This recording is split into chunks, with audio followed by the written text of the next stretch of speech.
finding your purpose does not necessarily mean that you found the path to independent wealth doing the thing you love. Yeah. It doesn't mean that you are going to be able to do just the thing you love or just the thing you're good at, and the universe will reward you. Are you telling my career as a tintype photographer isn't going to go anywhere, Antonia? I'm not going to make my millions from this?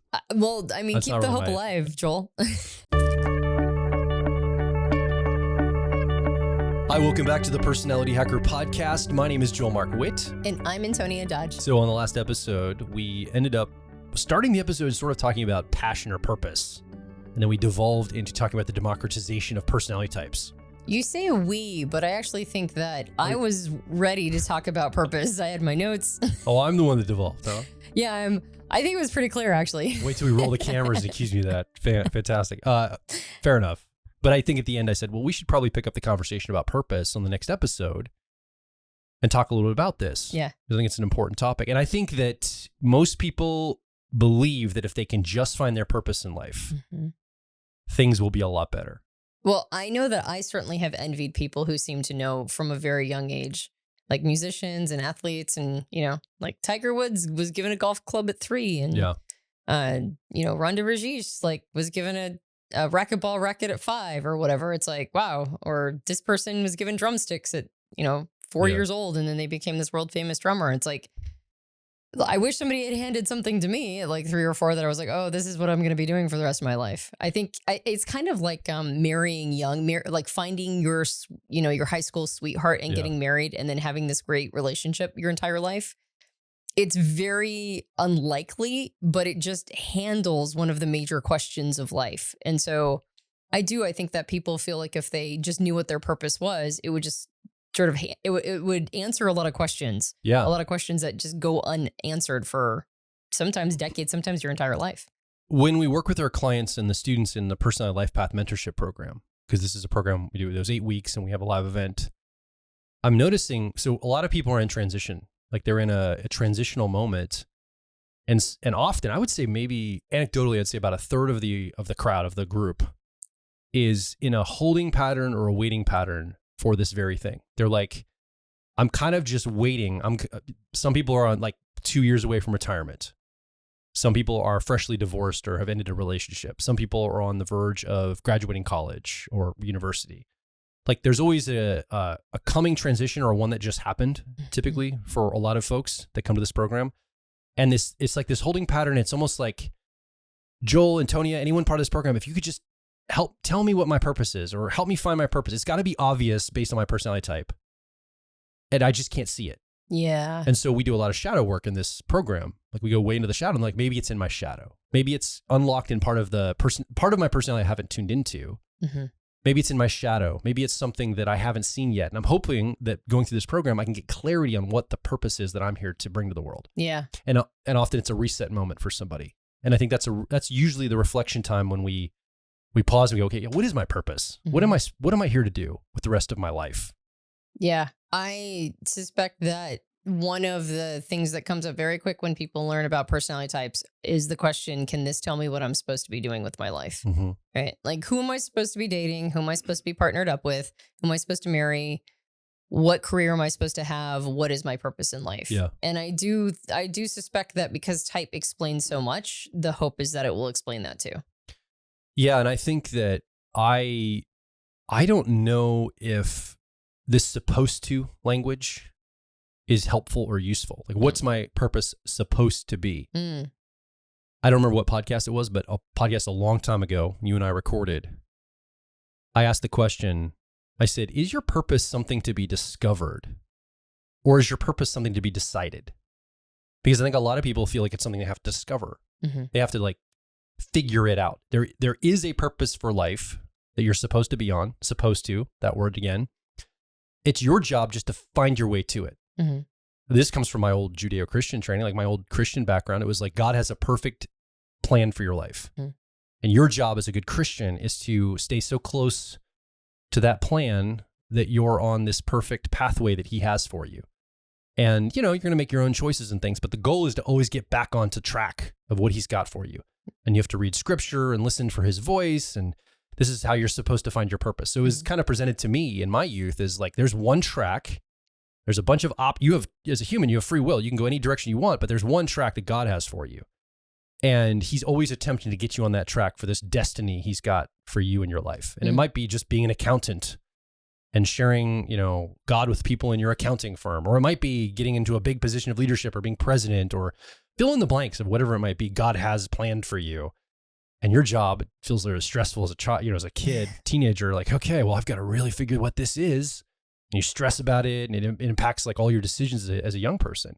I don't think that's unique to just Christian faith or faith backgrounds. I think we talked about this before too in many podcasts. A lot of millennials got the message when they were younger that their purpose was going to be to save the planet, to save our politics, to save culture. Little Johnny, little Susie, when you grow up, we're counting on you. These generations before you screwed it up. They left us a mess, is the narrative. I'm not saying this. And it's up to you to be the hero and pull it out for us. That's your purpose. And like, okay, so a lot of young people are on the hunt for this heroic purpose that they've been told they're supposed to have. So you said in a previous podcast, you asked the question, is your purpose something to be discovered or something to be decided? Yeah. What was our answer on that one? Do you remember what we said? I think if I remember, it was with Craig Filick. It was an interview with him or a conversation with him because he was talking about purpose mapping. It's one of the things he does. Mm-hmm. This is years ago, at least 5 years ago, if not more, at the time of this recording. So vaguely, I think we kind of came down to, I think I posited this to him possibly on the show. Now that's coming back to me, my memory's vague. And I think we came down a little bit of a both, which in good positioning of content, it would be good to reveal at the end of this episode rather than, not bury the lead, but kind of push it back a little bit to bring it out as a conclusion. But I think it's good to say it probably is a little bit of both as we start. Yeah. Because I think when we just go and I would argue that it probably, for me, leans more to the deciding side. Mm-hmm. It really is a decision. I look at people that just decide what they're going to do and they go for it and they make it happen. And often they find their purpose on the way to that decision. And then there's people that just look for their whole lives and they actually never end up with a purpose because they just go, well, maybe this, well, maybe this, well, maybe this, and it's never anything. Mm-hmm. Yeah. I at the time of that recording, I wasn't on my Dharma. Yeah. So I think I've been talking about purpose, and I was given this idea probably, when I got into internet marketing way back in like 2009, I got this idea of passion, purpose, and mission. And I really liked this idea that it was a progression. You start with your passion, the thing you're passionate about. And then when you do what you're passionate about, eventually you'll find purpose, right? Like, this is what I give to the world. And eventually it will become a mission, like a crusade, because reasons. And, and I still think that there's something to be said for that progression. I do think that it's oftentimes start with passion, something that you're interested in. And then oftentimes, it ends up being like, I think this is the thing I'm going to do. And then I can appreciate that eventually it would turn into mission. But I also was saying a lot of that stuff and have for a decade. I don't know if I'd call myself a pretender necessarily, but I didn't know that I was on my Dharma until I was on my Dharma. Does that make sense? Like, I didn't know what was missing. Well, could we say that's a pretty tidy model that doesn't actually bear out in reality? I think it's a pretty tidy model. Yeah. I mean, it's nice in theory. Mm-hmm. It's really tight and organized, but is that actually how it works?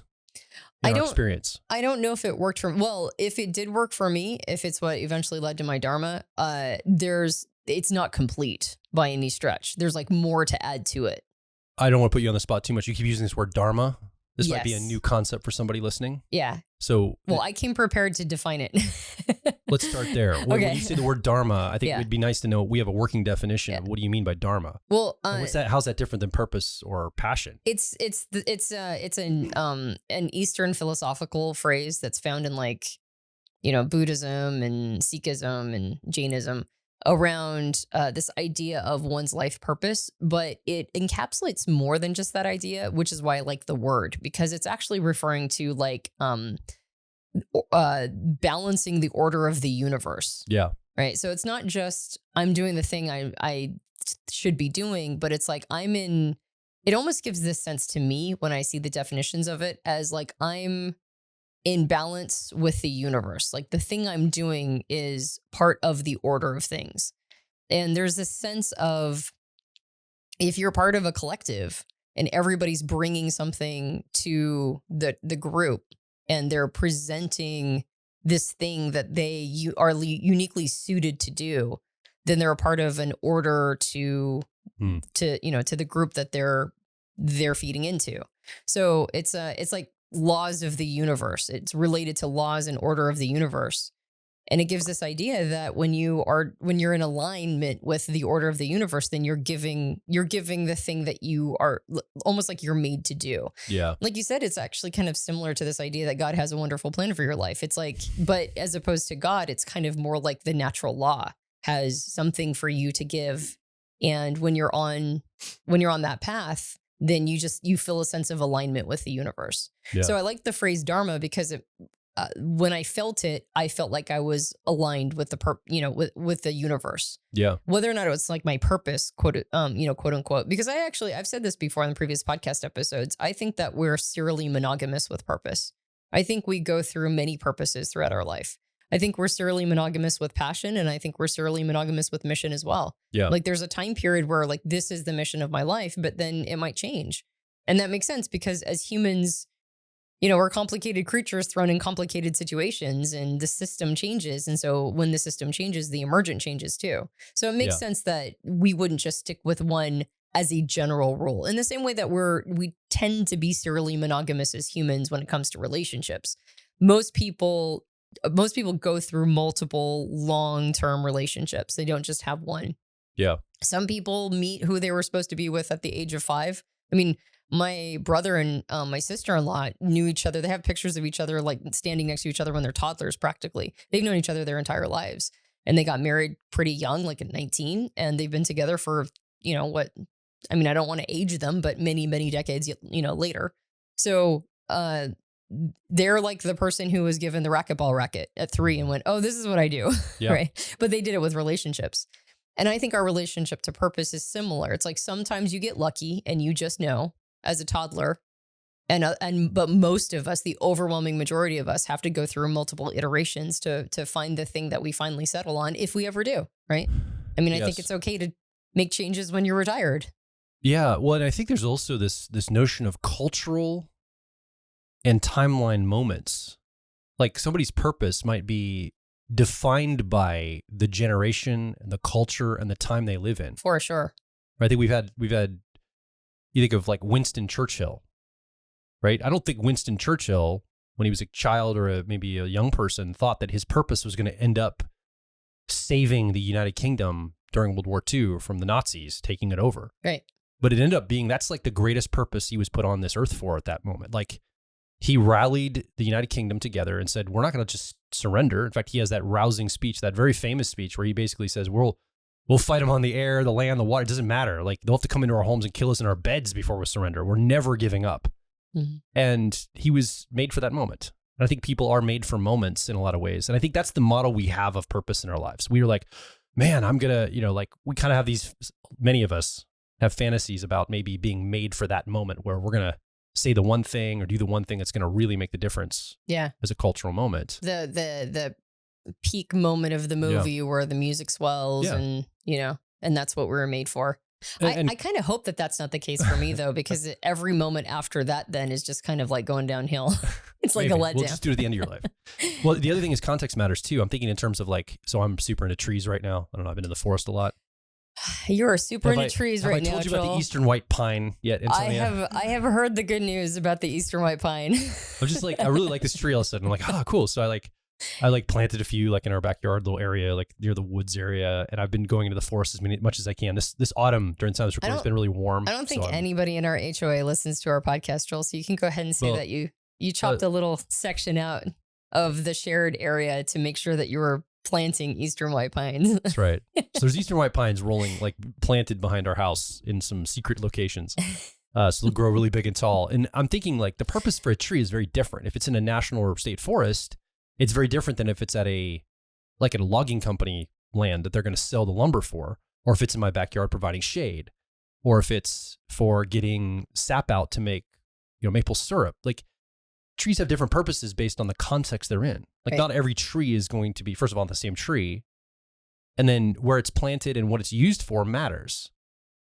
And in a lot of ways, I had a friend tell me, and this is connected to something that I also have, because in all of this, I found purpose through a very side door, I think, in my life. And that's where I'm building toward. And I want to talk a little about maybe how type relates to this too, if we get some chance.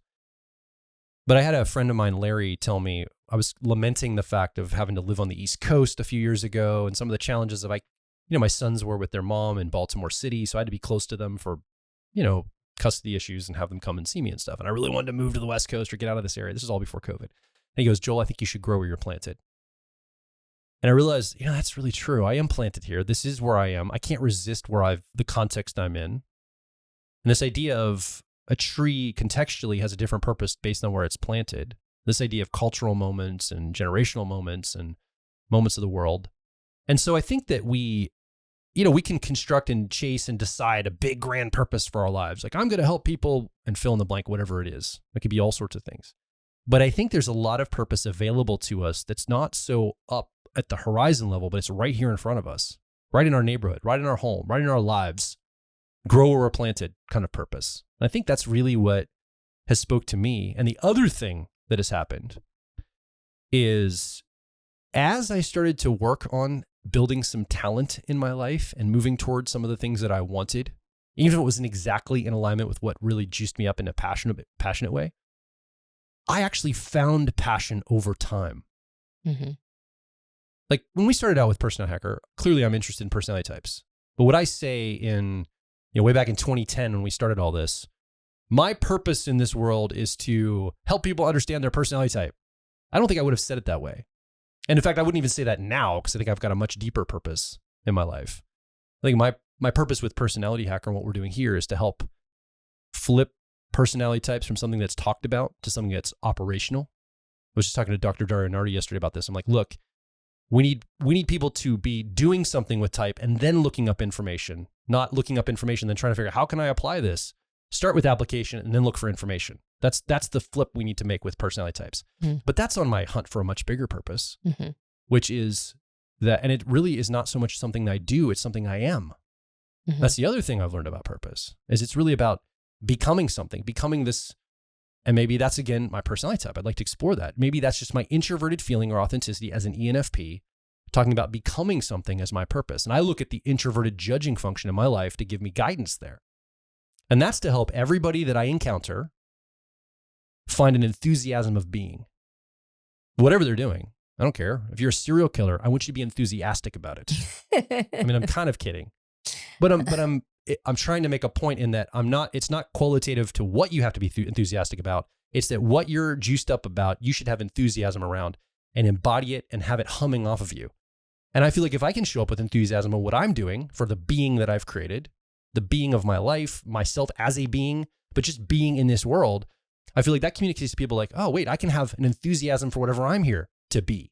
Yeah. And so that's kind of what I would hope for. And that's a very high level abstract purpose in my life. Like how do you put a business plan around that or marketing around that or any tangibility around it? Yeah. It's very ethereal. And I found that's kind of like when I get to that level, I'm like, yeah, that's probably more in alignment than anything I could tangibly put myself down to. Yeah. I don't know if you're totally representing yourself accurately when you say that even if you're a serial killer, you want that person to have an enthusiasm of being in their work. What do you mean I'm not representing myself accurately? I don't think you actually want serial killers to be enthusiastically killing people. Well, I would hope that they would realize it's hard to be enthusiastic towards something that's dark or whatever. I mean, I think... Yeah, that's low vibration energy. I say, yeah, the point I'm trying to make by taking it to its extreme is it's not qualitative. Right. Yeah. Right? It doesn't, I'm not here to judge the quality of it. Right. I'm just here to say an enthusiasm for whatever it is. Yeah. Right. And if it truly is what you're here to bring to the world, I guess, but I mean, I don't know if anybody really says my purpose is to be they're probably broken and damaged and they don't want to be a serial killer. No, it's a terrible thing.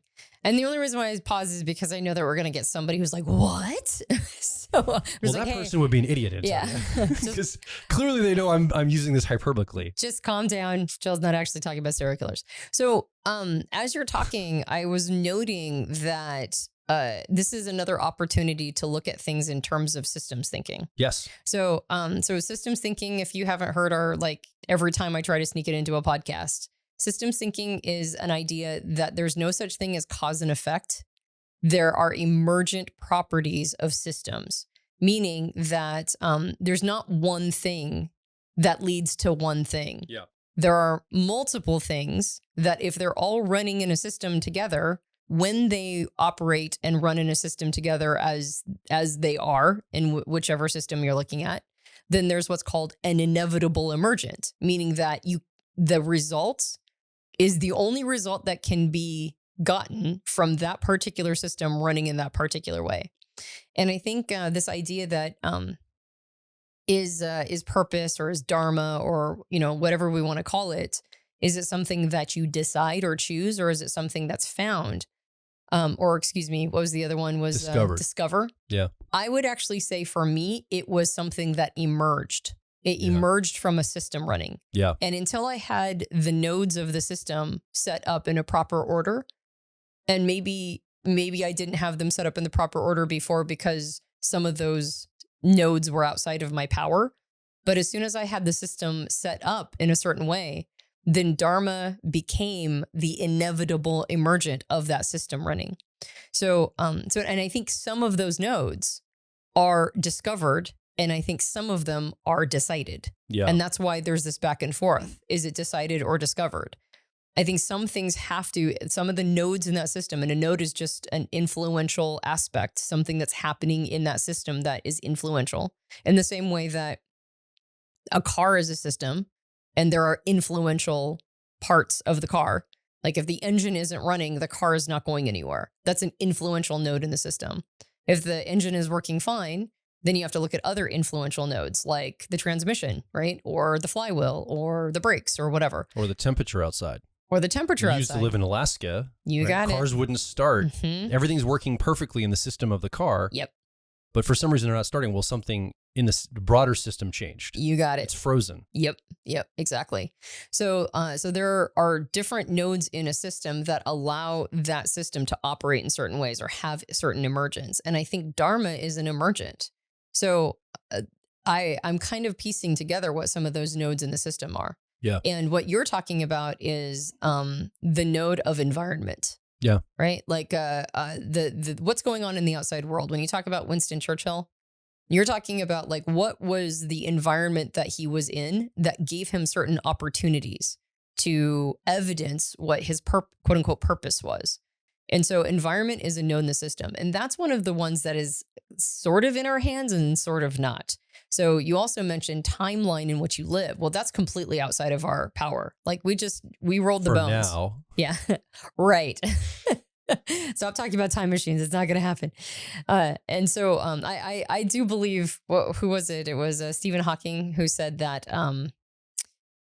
we know that time machines never get built because otherwise there would be tourists.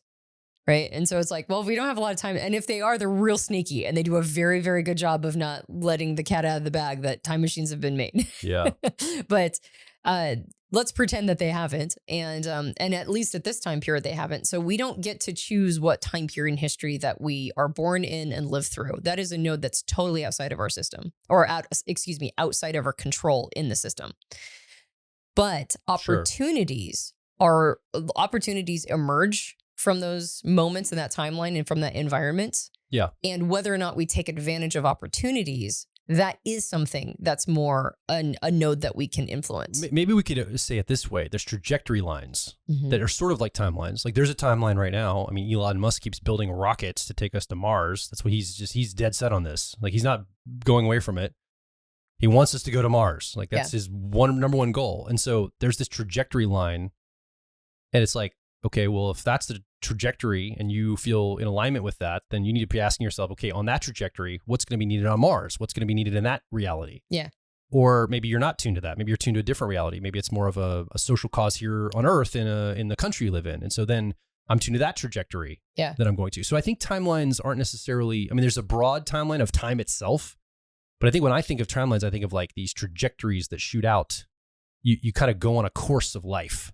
Yeah, but Musk nor anybody else would be able to even think about going to Mars if we still had the same, like if we were Bronze Age. Sure. You know what I mean? Yes. Like, and that's all I'm trying to say is it's like there are certain technologies that are available that allow for opportunities that would not have necessarily existed decades, centuries, millennials ago. Yeah. But they are now. And so we're in a certain moment of the timeline of like the span of humans. So what's available here and now? Like what's going on right now? This is also a part of grow where you're planted. Because like we were planted in this timeline. So that's one of the nodes in the system. And where we're like the moment that we exist is not in our choice. But the trajectories you're talking about are the ones where, okay, so what is possible in the timeline that I'm living in? And can I do something that's maybe even outrageous? That's a big deal. But I have it in my power, and I have it in the ability of this moment, the technology available or the societies available or whatever. I am like, that's something that can happen for me. So it just brings up this idea of stewardship over things and trajectories. And so when I think of timelines, I almost topicaltize them, if that's a word. I was watching an interview with who's the guy from Modern Wisdom. I can't remember his name now. Chris Anderson, right? Or Chris Williamson. Was interviewing Eric Weinstein. And Eric was talking about how basically in the 20th century, the pursuit of physics in the sciences was a big deal. And like the nuclear bomb during the Manhattan Project. And then there's like trajectory of a timeline of there was like a lot of development around physics. Right.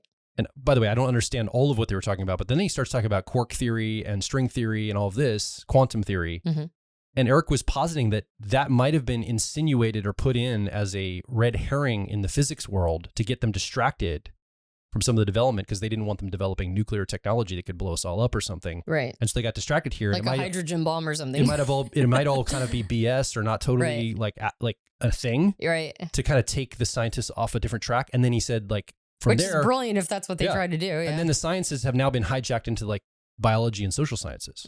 And that's where more of the focus and funding is. Yeah. Right? As opposed to like physical, tangible, and engineering. And physics. And he, in this interview, I mean, it's a fantastic interview. He talks all about the breakthroughs and the inventions and all the amazing things that physics was figuring out. And then also just took a left turn.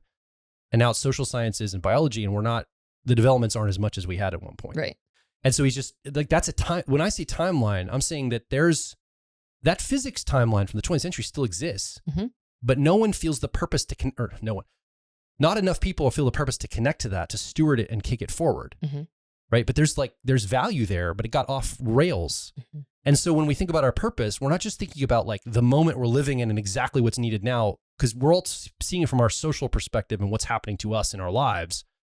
But there's a bunch of stuff that's happening either before, during, or after our existence that we can tune into and connect to. So when I see timelines, that's kind of what I'm saying too, is like, maybe there's a timeline of that. Like we're connected to the personality type timeline in a lot of ways. The development of this. We're not the first people to talk about this. Like this comes all the way back from Jung, over 100 years ago, the Myers-Briggs system. Like there's a ton of development and content that's here. And we could take it a whole different direction, or we could honor and steward what was there before and align ourselves with some of the purpose that was already laid down and continue the development of that. And that's a decision we'd have. Yeah. Right. So there's these opportunities as well to look into your life and go, okay, what trajectories could I connect to? Yeah. And you can see into the past where they came from. So you can see the qualitative nature of them as well. Yeah. Well, and I think tuning into that, I think that is actually a fair point, because tuning into the possibilities that might not be something that's obvious to whatever culture you're in. Right. Like you said, you're talking about going back to a point of origin. Yeah. And asking oneself how one can like steward something that was born at a certain time period that maybe got off the rails for a while. Yeah. But I think another way of saying that could just be like also thinking outside the box, right? Like not being captured or limited by the opportunities that are just in your small purview, but seeing things that are like, well, what used to be possible that we don't think is possible anymore, or what could be possible that nobody's asking the right question. Yeah, we're not starting from scratch as much as we think we are. Yeah. Right. Even like 20 years ago, it's weird. So many people were into like natural foods and health stuff. And it looked like we were going to be focusing on changing how we thought about health and society. Yeah. And we're going to get away from corporate like food production. Remember back in the day, it was like, it was all Monsanto's bad. It was like Occupy Wall Street. And like, it was going to be like this whole back to like nature. And now it's like corporations are right back in the forefront again. And so it's like, there was a trajectory and there was like some purpose that was being developed, but people abandoned it, or they got lost in it, or they got hijacked into a new purpose that's better for some reason. And so they lost the thread.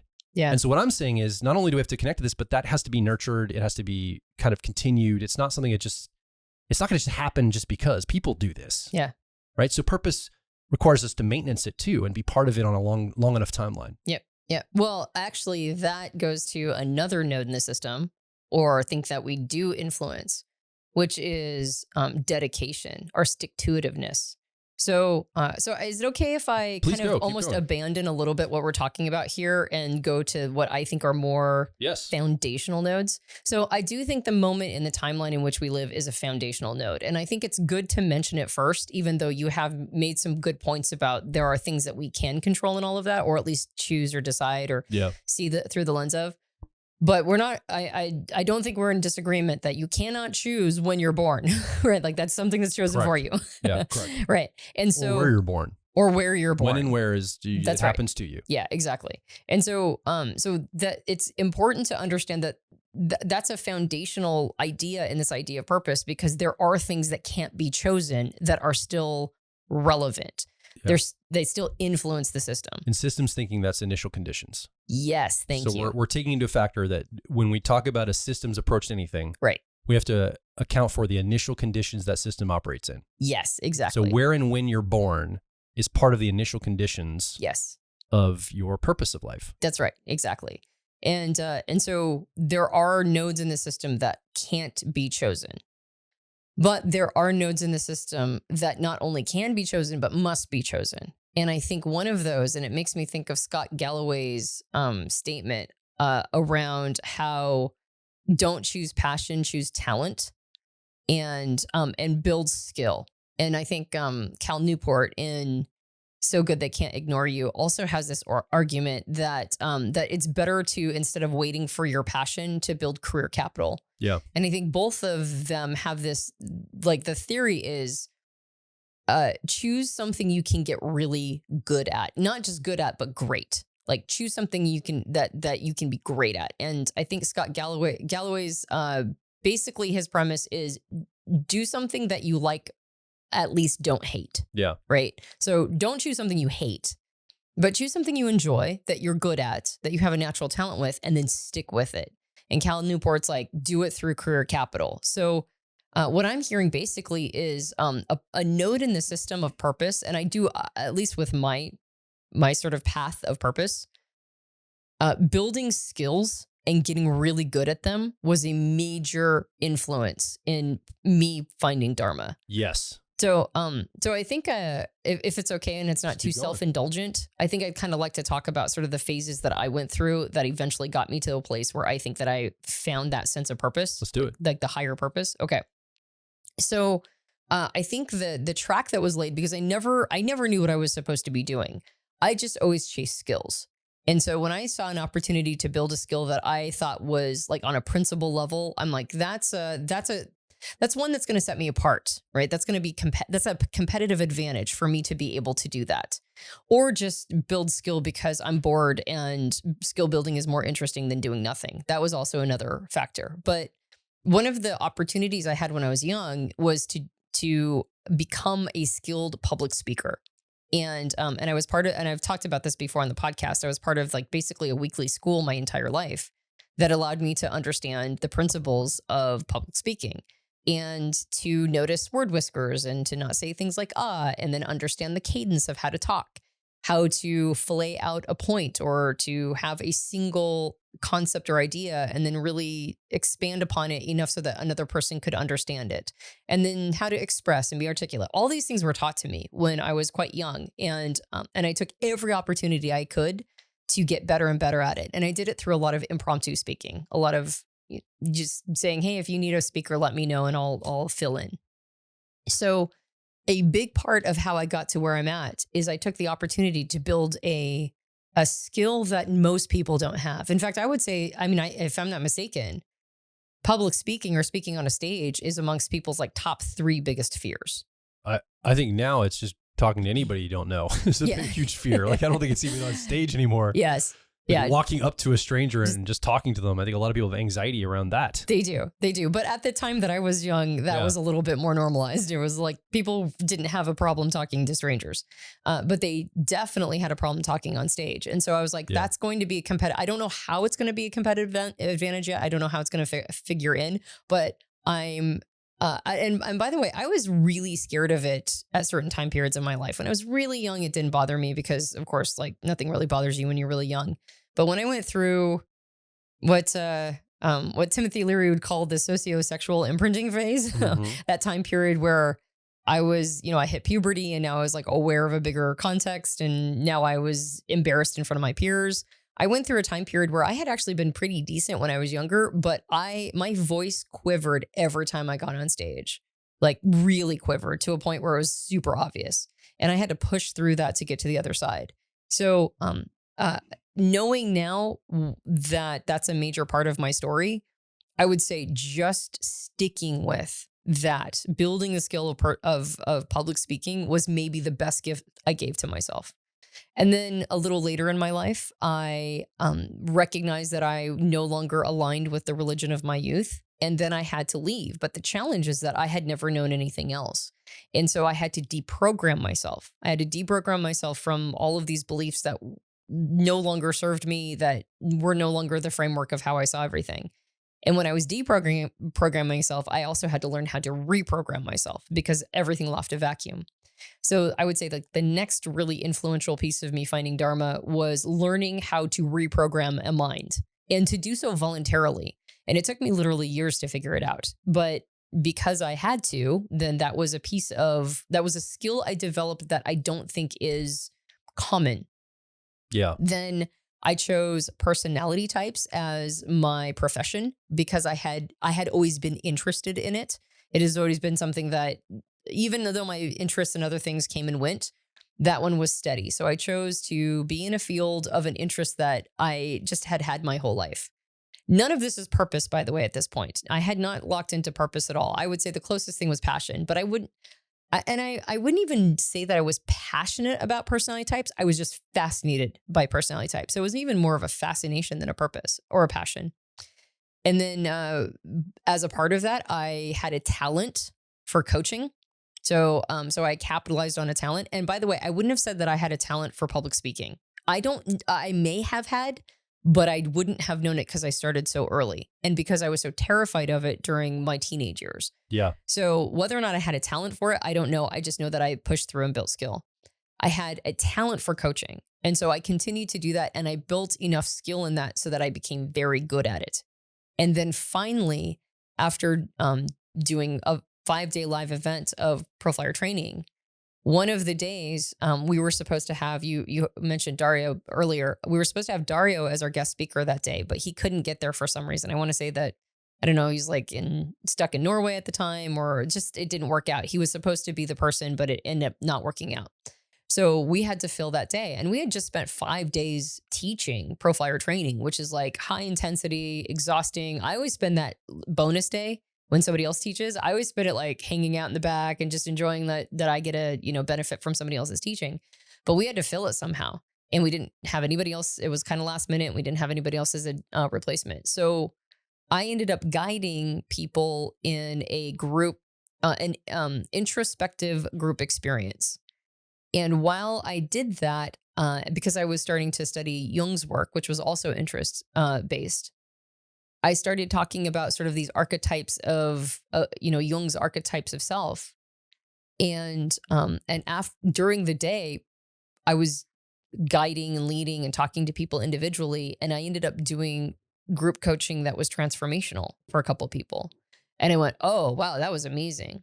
So then the next time that situation happened, I did it again, and it was even more transformational. And that's right before we started Personality Life Path. And Personality Life Path became the program that we now do transformational work through. And I think it was after the second PLP, the second Personality Life Path, I went, oh, that's what I do.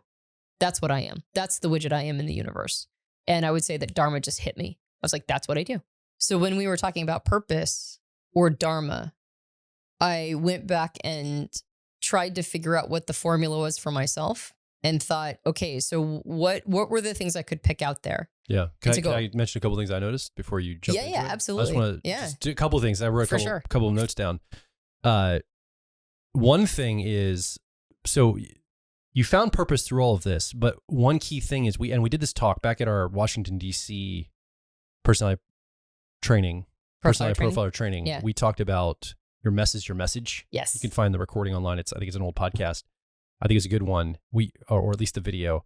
We talked about this. Often our message or what we're here to bring comes out of the mess we had to go through. Yes. And it reminds me that the mess of reprogramming your mind, I think that's a key element to this.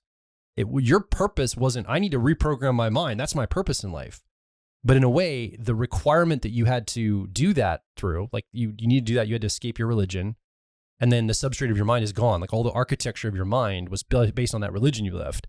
So you're like, okay, well, I have to decide what my core principles are now outside of that. Mm-hmm. My core beliefs and principles, building blocks of like fundamentals. So you reconstruct it from scratch. That was a messy, difficult, challenging, painful process. Like you just kind of like, that's a one line item here in the Personality Hacker podcast. Like, oh yeah, and I had to reprogram my mind. That's like years of trauma and hardship and work and discipline and focus and struggle and failure and trying again. And like that's not just like a quick little statement. That's like a ton of work that you're doing. And you're figuring a bunch of stuff out, not only on how to program your mind, but how minds are programmed in general. Mm-hmm. So now you have this skill that you didn't really set out to do. It was forced upon you based on you making other decisions to exit your religion. And you didn't have to do that. There's other ENTPs that have been in a similar situation that decided not to go and reconstruct their mind. They just left the religion and connected to a new religion.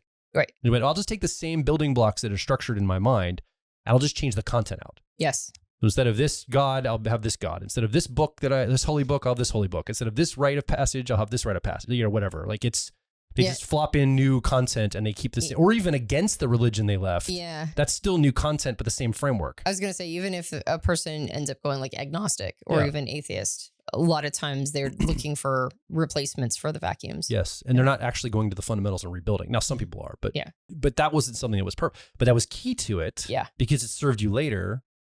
And then the other thing I had on here is like personality types. It wasn't really a purpose. It was more of an access point because the work we do is not really about personality types. I mean, it is. That's what we talk about, personality hacker. Right.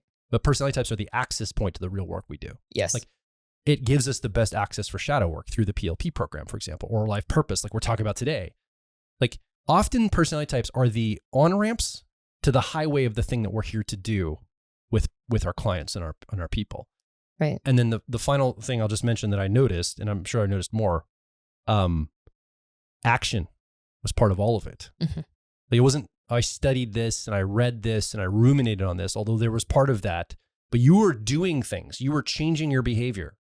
You were changing how you did things. You did different things. You did things you hadn't done before. You stopped doing things. Like it was about actions and non-actions. It was about tangible results in your life.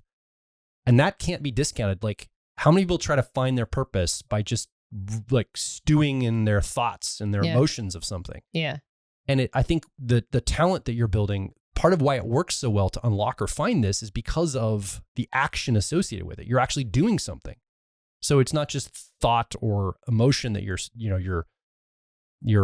trying to make your way through. Right. Yeah. No, I'm glad you mentioned all those because I was writing down similar bullet points. So, and I'm not going to, I don't have the arrogance to believe that I'm the model for finding Dharma. Sure. I believe that there's probably, in the same way that you can have different systems running and get the same emergent. Yes. Right. So you can have very different components, but the emergent is very similar to this other system that has different components. Like, and that's one of the reasons why we have, like, the world is complicated and confusing sometimes. And in the same way where it seems like two systems are almost identical and they have different emergents, that indicates that those systems are not identical. But it's like, just because you have the same result doesn't mean you have the same cause or the same thing going on. So I don't presume to believe that I'm the model for how one finds Dharma, but I have a feeling that there's probably some similar components in here. And the one that you mentioned of action, I wrote down repeatable. And so I was always looking for something that could be replicated. And that includes in some of the programs we put in together, like Personality Life Path. It was actually the second one where I was like, oh, this is what I do, not the first one. So the action isn't just taking action. It's also taking action to test and to have things be replicatable. Does that make sense? Yeah. I don't know if that's what you were referring to. but but I think just in general, taking action is pretty important. But action is sort of the foundation of everything. It's like, in order to build skill, you have to take action. In order to, to have a mess so that you have a message. I mean, that's also taking action. So I think action taking is definitely a big one. Can I mention a couple of the other? Okay, please.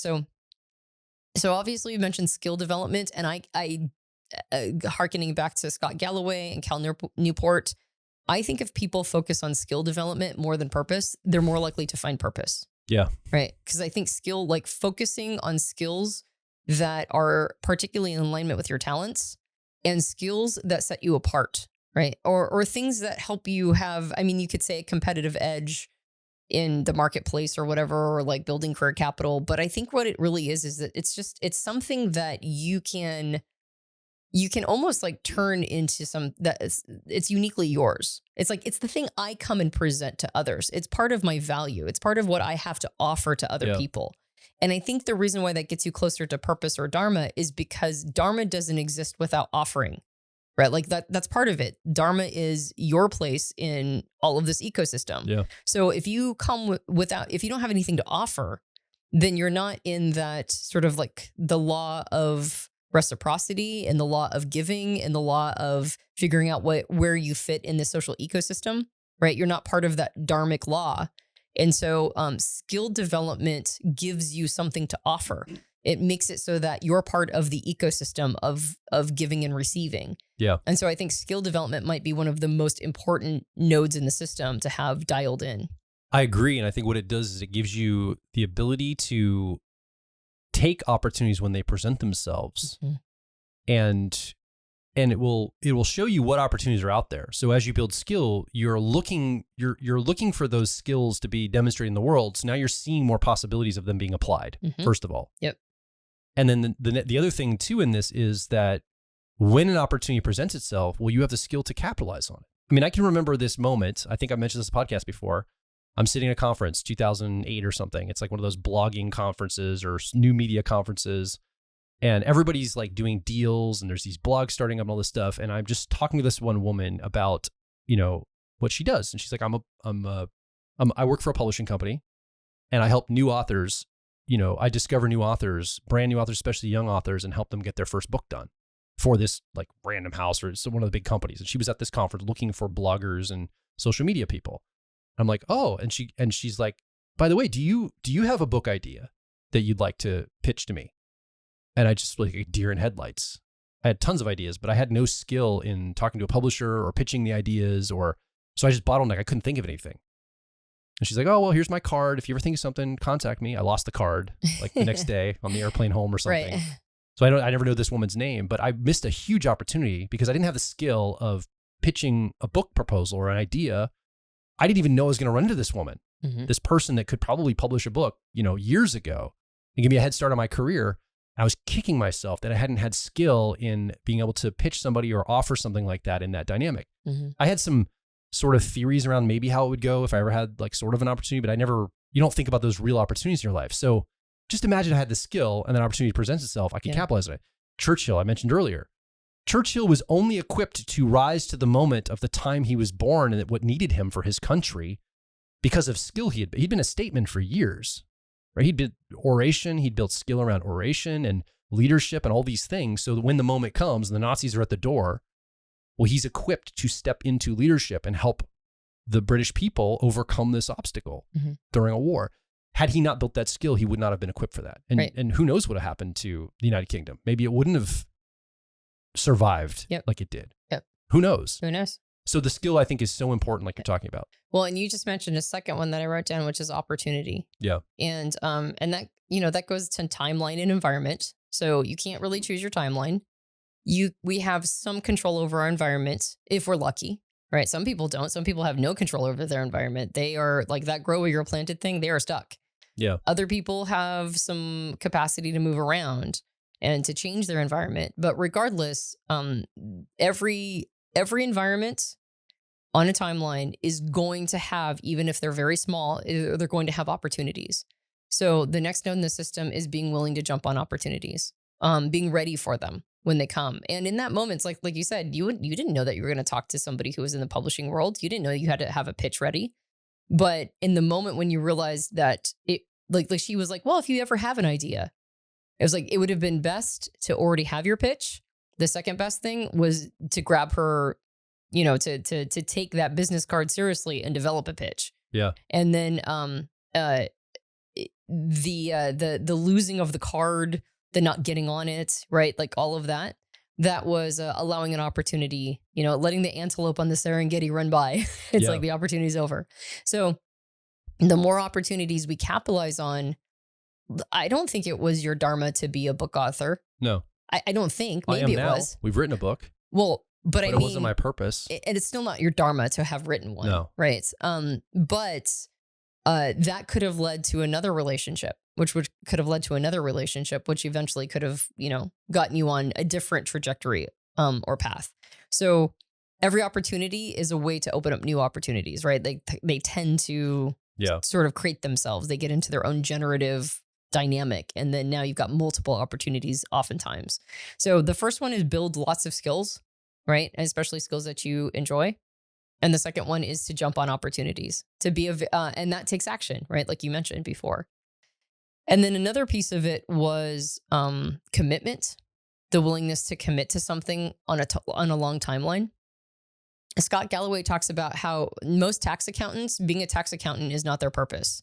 But if they're the best tax accountants, like if they've built a ton of skill, they, I think he says basically like they fly first class and marry people that are more attractive than them, which are two things that they might be passionate about.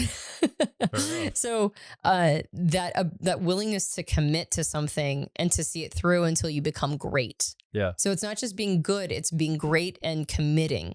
Then I think, and I feel like that's what I did with coaching. Like I started coaching a million years ago and I enjoyed it, but I wasn't satisfied with just enjoying it. I was like, no, I want to be great at this.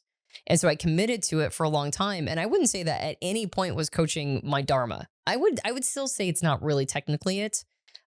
Juices you up pretty much though. It juices me up. I seem to really enjoy I love it. People. I enjoy it. It's very much, it's a flow state for me for sure. But Dharma is what I do at Personality Life Path, right? And coaching coaching helped me get there. So I had to commit to it. I had to be willing to do it for well over a decade before it helped me find, you know, the path, right? The ultimate thing. So commitment is a big one. And then I've got here type preferences. And this is where personality type does come in. Yes. Knowing that I get into flow when all four of my preferred functions are operating together at the right balance. And we talk about this in our owner's manual. We talk about how you can find flow, getting all four of your functions, right, sort of in the right amount at the right time. Knowing that has helped me discover what my Dharma is, because my Dharma would never be a tax accountant, because that would require me to focus on functions that are not preferred and that are weaker. And so I probably would never become the world's best tax accountant.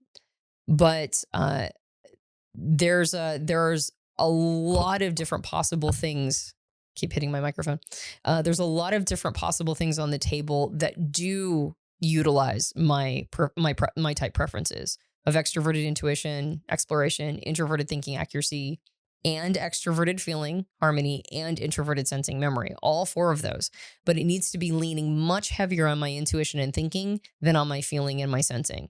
And if I can have something that I've built skill in, I have natural talent, I've committed to it, I've done it for a long time, I jump on opportunities, I recognize that it might take a while for me to get there, but I find activities that put all of my type preferences in the best place possible, like in the best dynamic possible.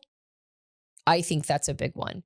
And so when people say, if I know my type, I should know my career, or I know my type, I should know my purpose, I'd say, what are activities that juice you up, that get all four of your function in the right amount? Yeah. Like for me, my intuition needs to be the main thing that I'm leaning on. I need to be guided by intuition. I need to be focused on intuition. The thing that I'm doing needs to light up my intuition and to be a challenge for it, because most things are not challenging for our first function. They're just kind of like, that's just what we do. Yeah. So it needs to be challenging, but it also needs to be bringing my thinking. So I need to be in a space of sort of reading energy, understanding the patterns of going on, being able to see things that have not been presented to me specifically. And I also need to be able to bring in articulation and definition and really sort of calibrating and then getting in there like a surgeon. But I also need to be bringing in a sense of compassion and a connection with the person I'm working with, and a sense of bringing others in and making it feel like a rapport, while at the same time doing something I've done many times before, something that I feel confident and comfortable in, that I can really root myself in, something that this is a skill I've built over time. And, but I have to have it in descending order of complexity and descending order of capacity and challenge. And there is one thing that I have done that I'm like, oh, as soon as I do it, I go, oh, this is what I'm made for. Right. And so that's that I think is what you're looking for. You're looking for a moment that just feels like everything's in alignment.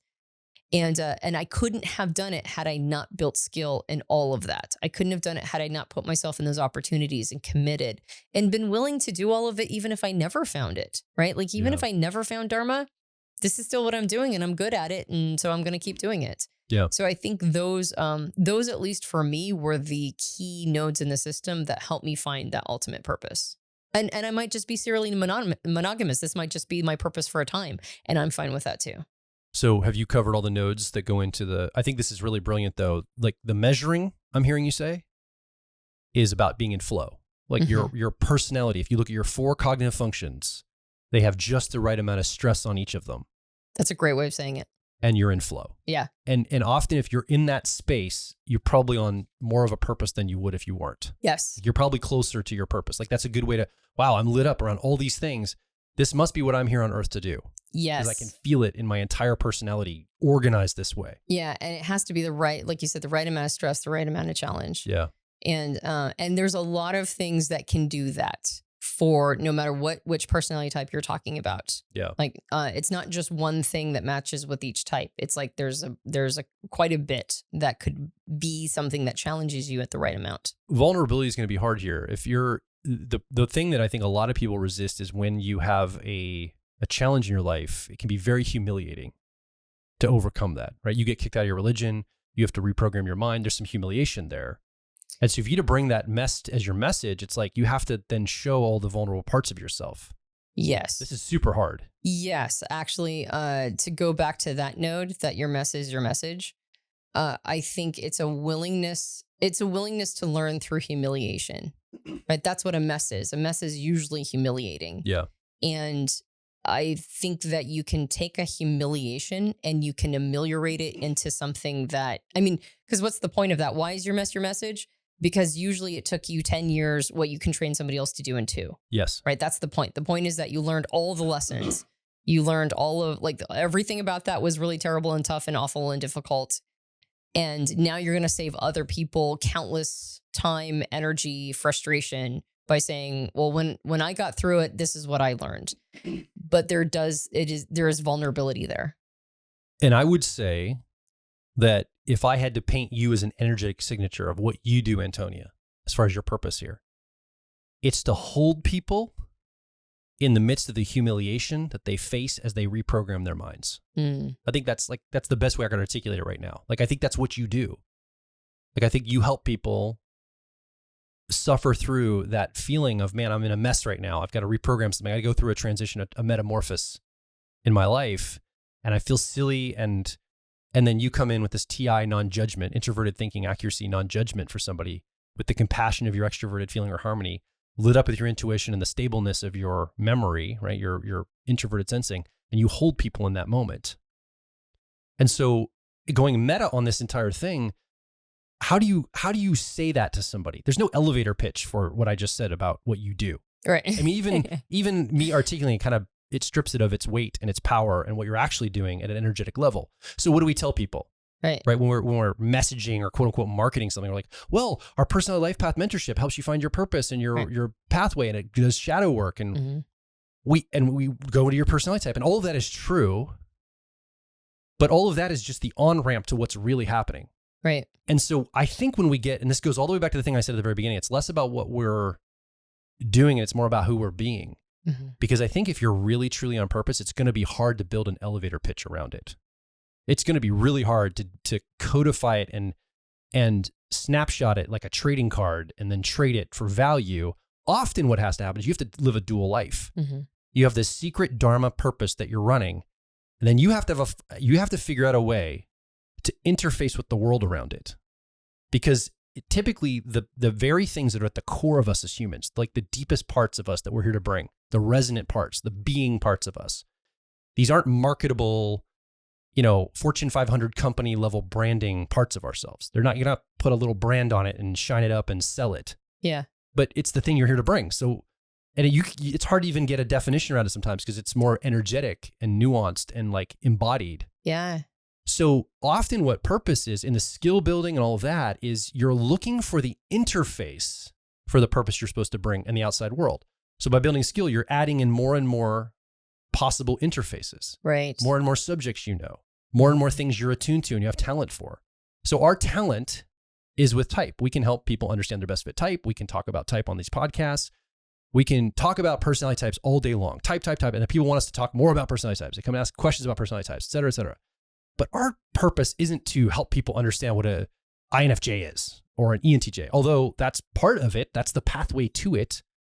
Our purpose is to hold people and help them, hold them in energetic space, not hold them physically, but help them hold space for folks as they're going through really challenging transformations in their life. Right. That are deeply personal and humiliating and difficult and vulnerable and they don't want to let go and we've had to do that ourselves. And so we know the pain and the humiliation of it.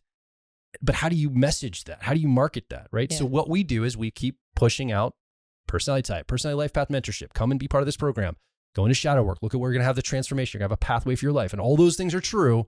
But really energetically, you're making some of the biggest shifts at the core of who you are. Like it's identity level change through all of these mechanisms of type and systems thinking and all the things that we use. Well, and I think that makes sense. And by the way, that was a very nice thing for you to say about me. I appreciate that. I hadn't heard you say what you think that I do. Oh, absolutely. I think that's what you do. And I appreciate that. I'm very flattered by that description. Though I do think to some extent it's pretty accurate. It's like that's kind of what it feels like is that I'm kind of holding somebody when they're going through something pretty rough, and in part because I remember my personal humiliations, right? Like basically being an outcast of everybody that you've ever known, and going from a high status person to like the lowest status person that everybody knows. That's a pretty big drop. The humiliation is like it's hard to conscience, and so.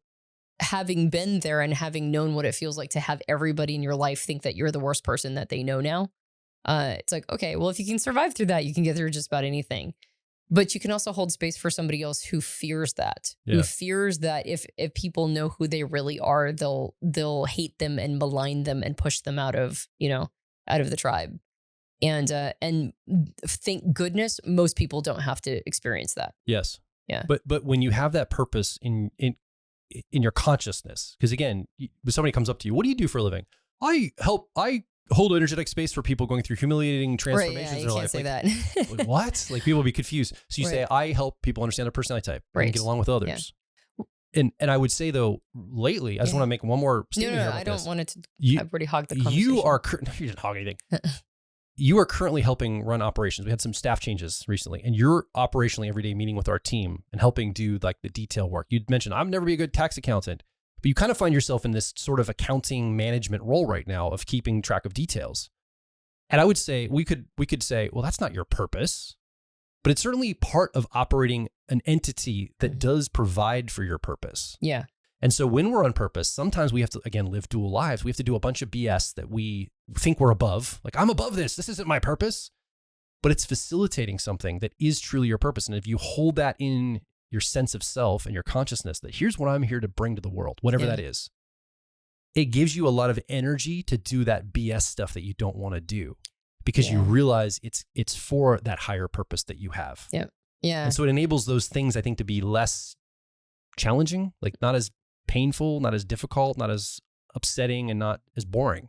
Yeah, I was actually going to say that I think this is why people's dharma or purpose sometimes becomes a vocation and not a career. Yeah. Right? Like you can't always make money at your purpose. Yeah. If you can, you're very fortunate.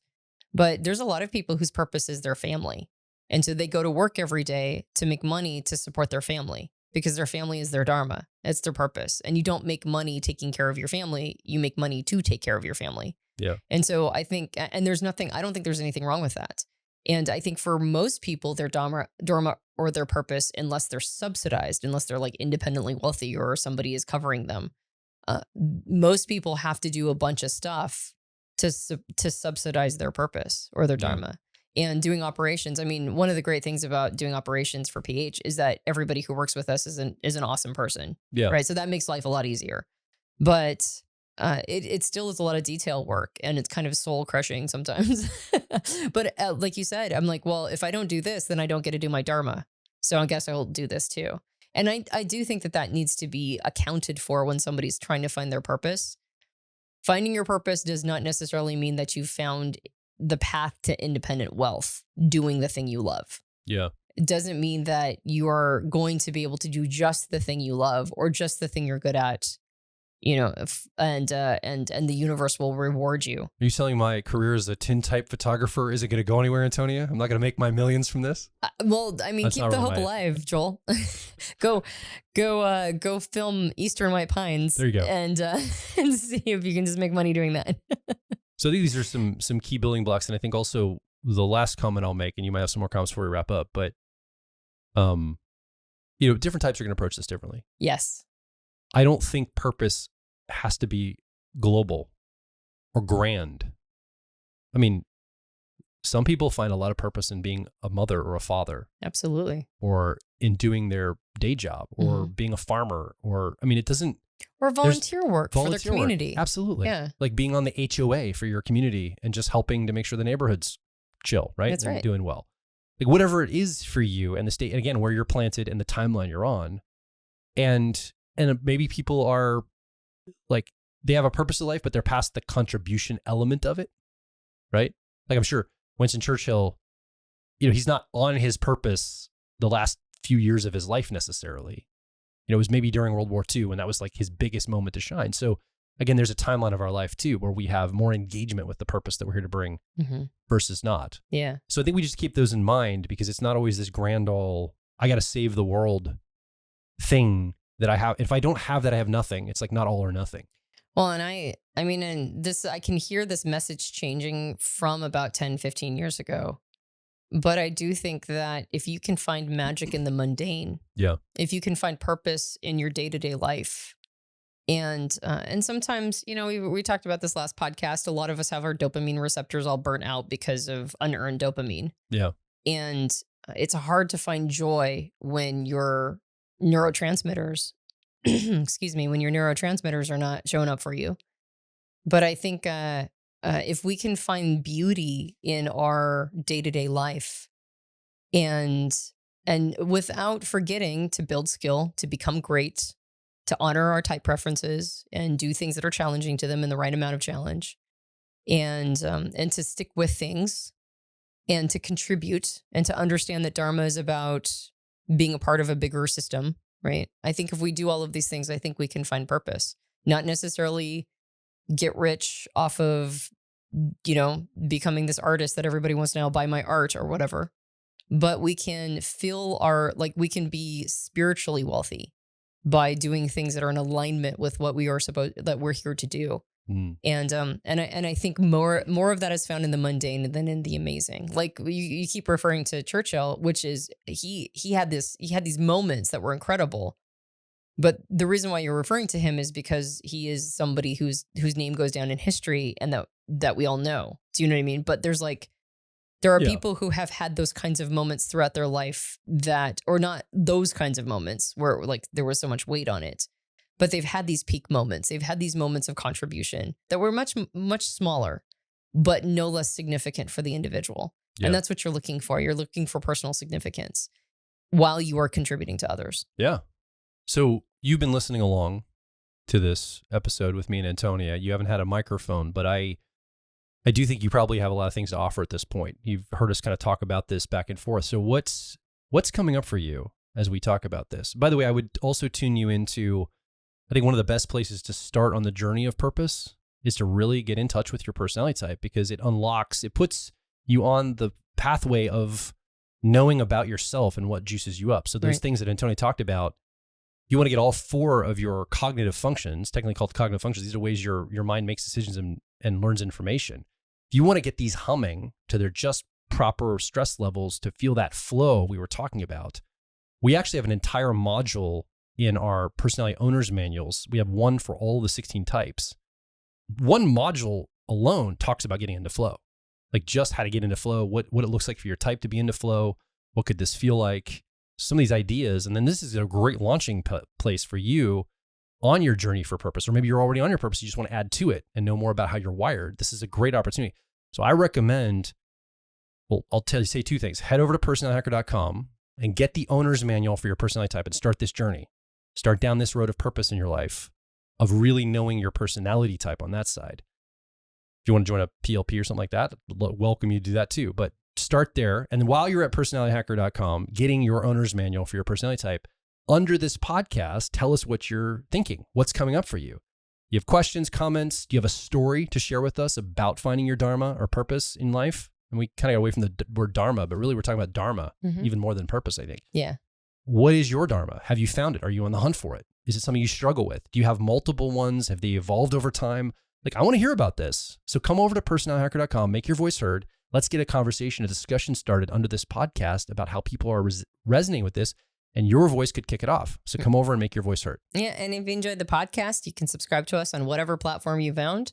There's Apple Podcasts, and then there's Spotify or YouTubes Spotify. And they're what? YouTubes. The YouTubes. Well, I was going to go to the video podcast next, Joel, but don't throw me off my rhythm, man. I don't think people even separate podcast, video, and audio anymore. They just call them podcasts, don't they? Do they mean? Oh, actually, I don't know. I don't know, actually. I don't know what the young people are doing these days. I'm an old fogey that's been doing this podcasting thing for a long time. So I just remember how it was introduced to me. So there's audio podcasts on Spotify and podcasts on a bunch of different platforms.